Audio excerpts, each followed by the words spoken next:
belajar bahasa Indonesia. Saya berharap kalian tetap bersemangat untuk belajar. Nah, anak-anak, saat ini Ibu akan membacakan sebuah penggalan teks. Untuk itu, simaklah penggalan teks ini dengan baik. Kejujuran itu memanglah susah dilakukan.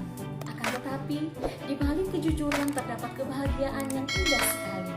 Sama halnya dengan ceritaku kali ini.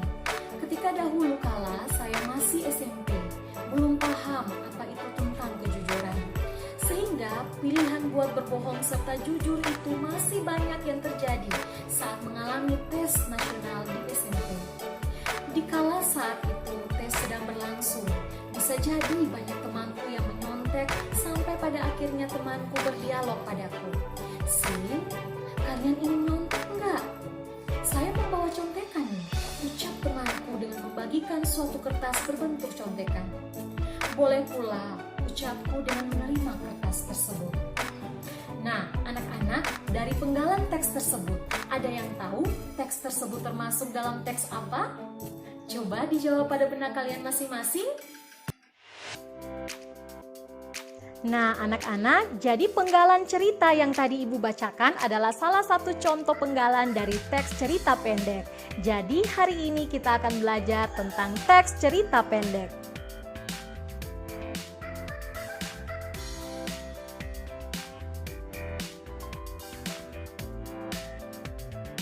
Nah, anak-anak, sebelum kita lebih jauh menelaah struktur teks dari cerita pendek, kita harus tahu dulu apa itu cerita pendek.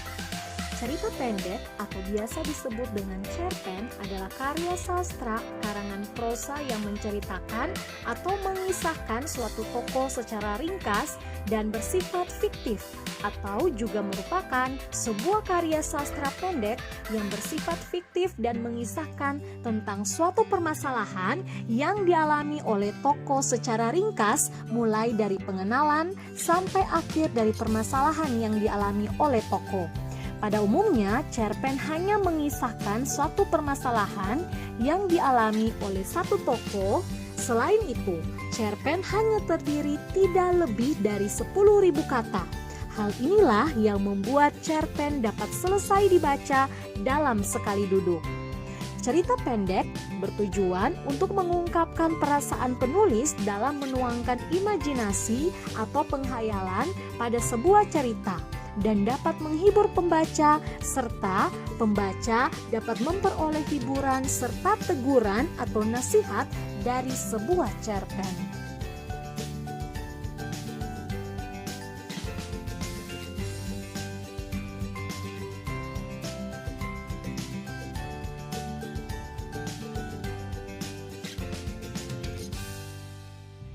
Ada beberapa fungsi penulisan dari cerita pendek. Yang pertama, fungsi rekreatif, yaitu fungsi cerpen yang dapat memberikan rasa senang kepada pembaca.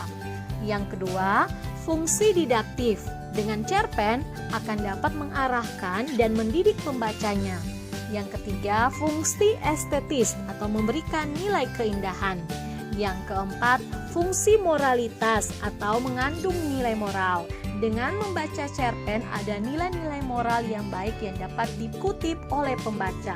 Dan yang kelima, mengandung religiusitas atau mengandung ajaran agama yang dapat dijadikan teladan. Nah, yang berikut kita akan mempelajari tentang unsur intrinsik dari cerita pendek. Unsur intrinsik merupakan unsur yang membangun cerpen dari dalam cerpen itu sendiri.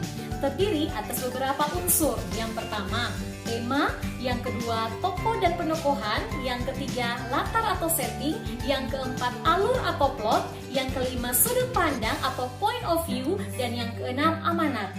Nah, berikut adalah penjelasan dari masing-masing unsur intrinsik dari cerita pendek.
disebut struktur teks cerita pendek.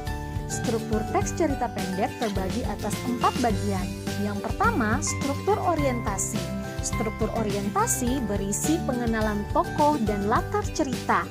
Yang kedua, struktur rangkaian peristiwa. Struktur rangkaian peristiwa berisi kisah-kisah yang berlanjut melalui serangkaian peristiwa tak terduga yang terjadi dalam cerita pendek tersebut. Yang ketiga, struktur komplikasi. Struktur komplikasi berisi tahapan yang ditandai dengan reaksi tokoh dalam cerpen terhadap konflik-konflik atau masalah yang dihadapi. Dan yang keempat, struktur resolusi berisi tentang solusi terhadap masalah atau tanggapan yang dihadapi tokoh dalam cerita. Nah, anak-anak, sampai di sini pertemuan kita untuk materi pembelajaran hari ini. Semoga apa yang telah Ibu sampaikan hari ini dapat bermanfaat bagi kalian.